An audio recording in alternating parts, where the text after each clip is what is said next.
Hi guys, my name is Tim Compton. I'm the Artistic Director here at Goggleworks. And today I'm going to be showing you how we take a board like this and using a couple of tools, we can turn it into a pretty cool cheese or cutting board type tray. So first things first, we're actually going to head down to the wood shop and see how this board gets to be. So let's go down and take a look. So back in the wood shop, we start by taking a bunch of pieces of scrap wood and gluing them together with water-resistant glue. And as Luke is doing here, after it's dried up, we actually take it out of the clamps, and then the next step is to make sure that all those little pieces of wood that we glued together become a nice flat board. Shaving off a little bit of wood at each time, Luke works the board through.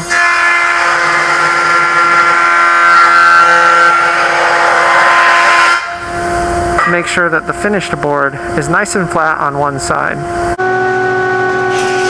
Using a tool called a planer, he runs it through with the smooth side down to make sure that both sides end up nice and flat. Wow, that's pretty cool. I didn't realize how much kind of went into this. So I guess all the different colors are from the different pieces of wood being glued together. That's pretty neat.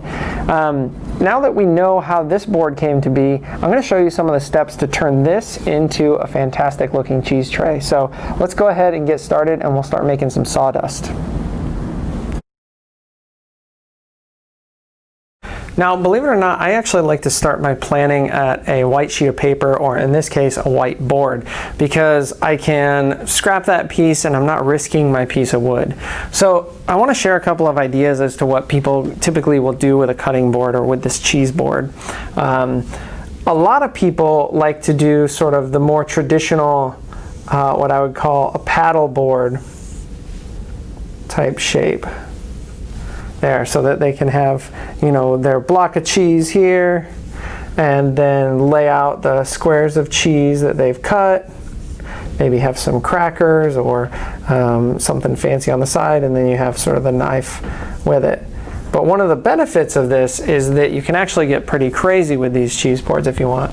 One of them that I saw recently that I really liked was the Keystone for the state of Pennsylvania. It's sort of a takeoff of that traditional paddleboard, but kind of a fun shape. One that I think I might go with on this is more of a, let's see if I can get a drawing going here, more of a artist palette type thing. I think that might be fun to kind of serve things out on. So I'm going to probably go with something like that. A couple of hints when planning out your cheese board. First of all, try to draw the entire line without picking up your pen or pencil. If you can do that, you know that it's going to be nice and easy to cut out.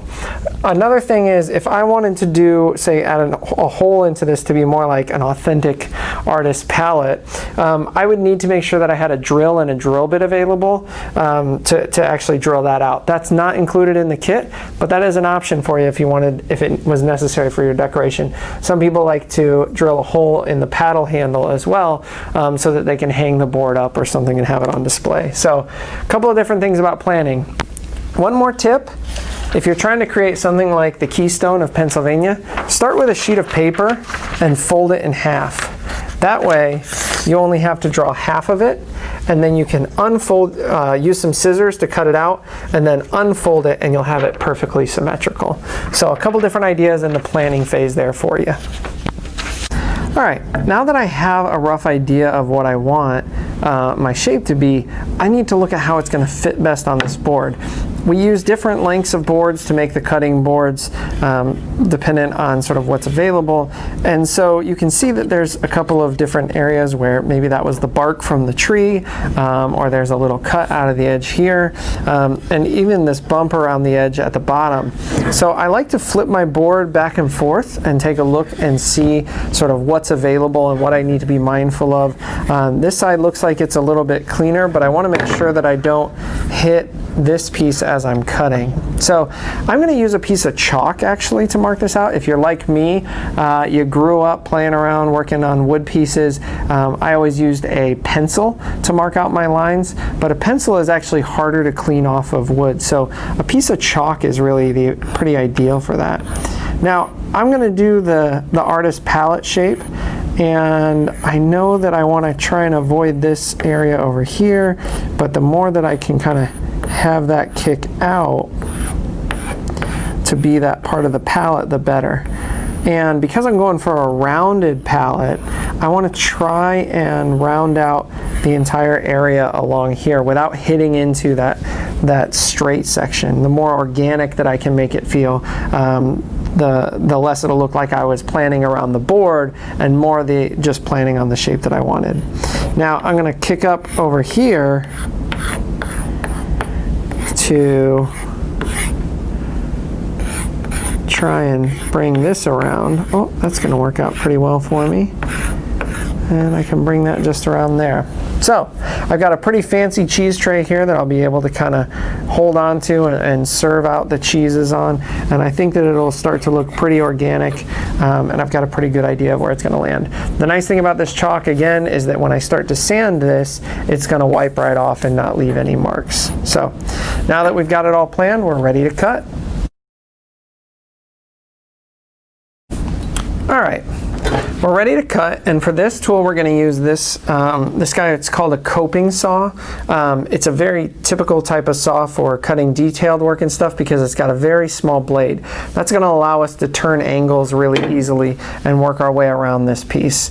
The other thing to note on the coping saw is that the teeth go down a certain way, and so that means it's going to cut on the pull stroke as opposed to the push stroke. So I want to set up in a way that I can use the downward pull of cutting to really move out the most material. And there's really two ways that I like to cut that.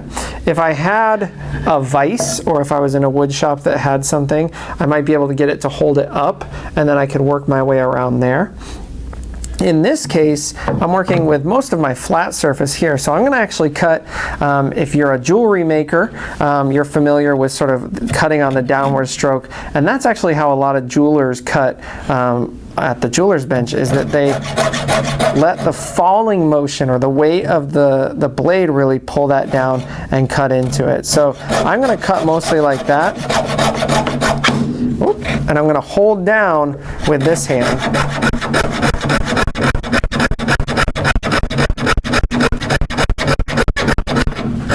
Now you'll find that certain woods are harder than others. This is some oak here that I'm cutting into. I've got some maple, a little bit more oak, and then walnut in between each one of them. So each species of wood is a little bit harder or a little bit softer, might cut a little faster or a little bit slower. But you can see I'm able to make nice little turns with this and really follow along with that line. So I'm going to work on cutting this out, and then I'll walk you through kind of the sanding process.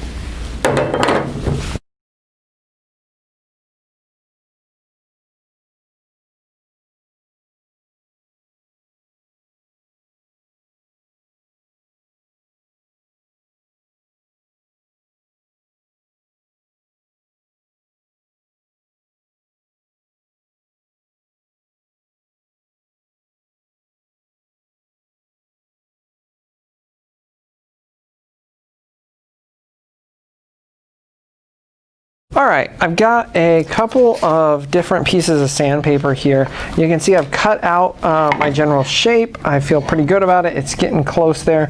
There's all these little areas where the saw blade sort of stopped and started, but I'm going to be able to smooth all those out with my sandpaper. Now, sandpaper comes in different grits. We've got some more aggressive sandpaper and some less aggressive sandpaper, and it all comes down to sort of the feel of it there. This one is 80 grit. It's going to be the most aggressive, which is going to cut off the most. The higher the number you go, the finer it gets. So this is 120 grit. And this is 220 grit here. 220 grit, the scratches are so fine that you don't actually see them with the human eye. So that's going to be our final one. So to start with, I'm going to start with this 80 grit. And I'm going to sort of work over the edge here and start to sand some stuff off. Now, there's a couple different things to note when sanding. There is actually a right and wrong way to do this. If I were to just grab this sandpaper and sort of use it in the palm of my hand, it would round over and it would start to round over that edge.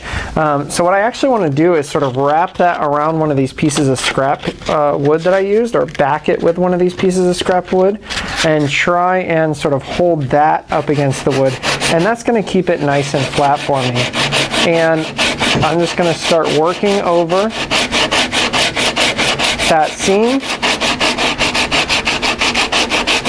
and pretty quickly with this 80 grit, it starts to smooth that out.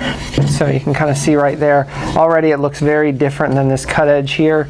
It really starts to smooth it out. So I'm going to work my way around the edge with the 80 grit. I don't need to necessarily sand the surface of it because running it through the planer really helped to smooth it out. So the 80 grit in this case would just make it rougher. I'm going to wait till I get down to that 120 and then I'll really pay attention to this flat surface. So the 80 is going to be best for rounding out those rough cut edges. So I'm going to take a moment and kind of work on that.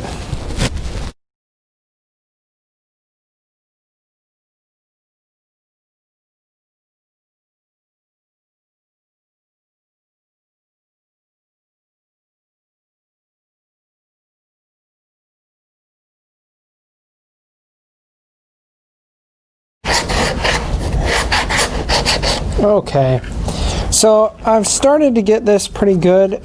This inner area is a really tricky spot. I have some sort of rigid sandpaper here, so I'm able to kind of get in there and really sand that down. And then that about finishes up my 80 grit. From there we go down to the 120. And this is about where I want to start paying some attention to this flat surface as well. So I'm going to kind of continue along. Again, I'm going to grab a piece of scrap and put it behind there as a flat support for it. But I'm going to sort of give it a once over on this edge. And then I'm also going to work flat on it. I want to go with the grain. That's sort of the key to all of this, is the more that the scratches blend in with the grain of the wood, the more you can get away with you know, having little scratches here and there that people aren't going to notice because they just think it blends in with the wood grain. You'll see I still have a little bit of residue from my chalk there. I can get rid of that pretty quickly just with a quick sanding.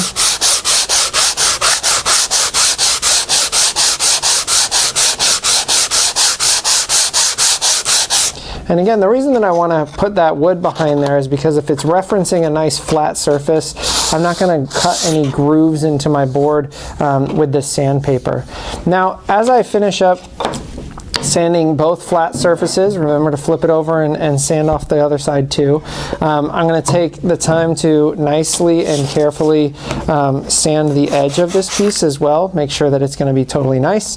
Then I'm going to take it and I'm going to use sort of the fat part of my hand here, and I'm going to use that as the reference to knock off the edge. So this is the point where you can just use your hand to reference that edge.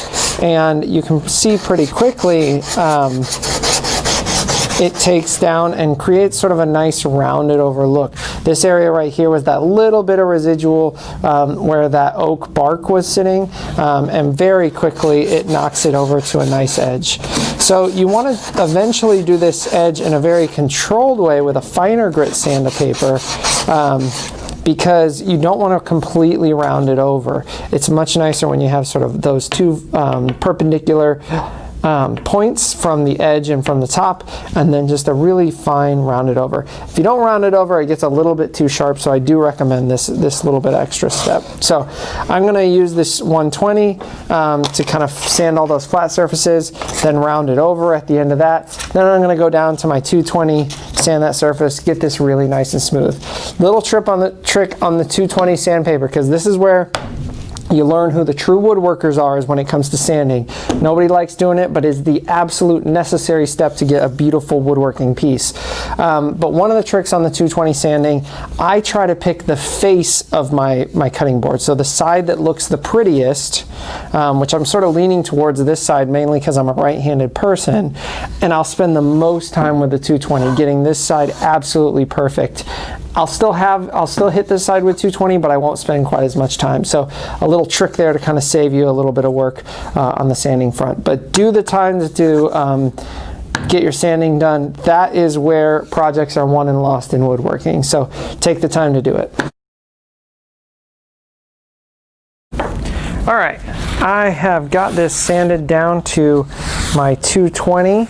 I'm feeling very good about it. What's really interesting is as you sand, a lot of people ask me, how do I know when it's been sanded well enough? And the answer is your hand really tells you. I don't really rely on my eyes much as I can feel when it starts to get smooth.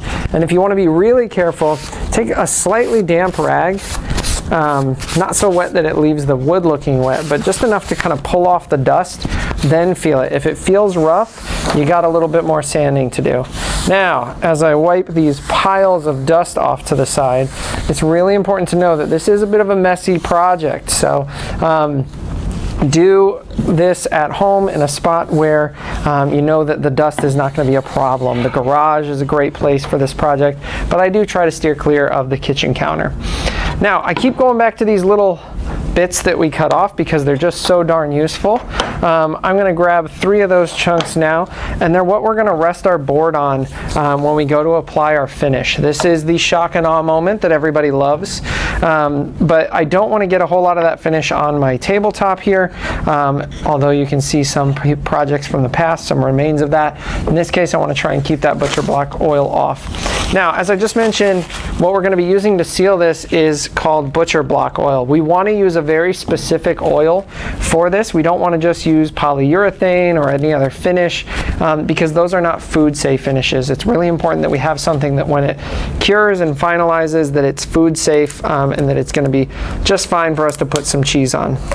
So your butcher block oil will come in this handy little container. And then I usually just use a rag to apply it. This is not a harmful enough material. Again, it's going to be food safe when it's all done, so this is not harmful enough that you need to wear gloves. If you're worried about it, you certainly can get some gloves. And then I'm going to use a paper towel. I've also used old cut up t-shirt, works really well for this. And then this is our ooh and ah moment. Look at how that wood grain just really pops. So nice. I'm gonna go ahead and be really generous and sort of put a little dab in the middle there, kind of work that on its way out. And all kinds of things will start coming out of this wood that you didn't see before. Just really makes it nice and beautiful. Now, remember I did a face and a back side, and I said I was going to spend extra attention on that front side. So this is my face of my piece. So I started there, and the reason for that is I then need to go over to my edge and take nice care of that. Can dip in if I need a little bit more oil. Work my way into this inside curve and back out. I got kind of a funny bit here that I didn't really realize how it was going to play out, but it's really just a swatch of this dark wood is called walnut. It's same thing as walnuts that you might eat at home. That wood is very, very dark in that type of a tree, so kind of a fun little surprise down on the bottom edge there. Work my way around. There, I got all my edges nicely there. Now I can put it back down on those little chunks, and I have it face down right now. Now that finish is still wet enough that I'm going to be able to go back and take nice care of that. But I'm going to put it down on its face for right now. I don't have to worry about it. Get this mic cord out of here. And then I can seal the back side of this. Now, butcher block oil is a sealant. It's really important that you seal the wood so that when you're washing it, it doesn't warp or crack or anything bad like that. It is a temporary sealant, so it does wash out of the wood eventually. So you typically will want to reapply butcher block oil every couple years on these cheese boards if you're going to be diligently using it. Look at that. Love that color. All right, so now I got the back of it with oil and the front of it with oil. I'm going to take it, I'm going to flip it back over, and I'm going to give it a real quick wipe in case there was any residual oil there that kind of curled around those edges as I was doing the sides. So That now has its first coat of sealant on it. I let that sit for 24 hours, and that's going to really dry out that butcher block oil, and most of that's going to get sucked into the wood.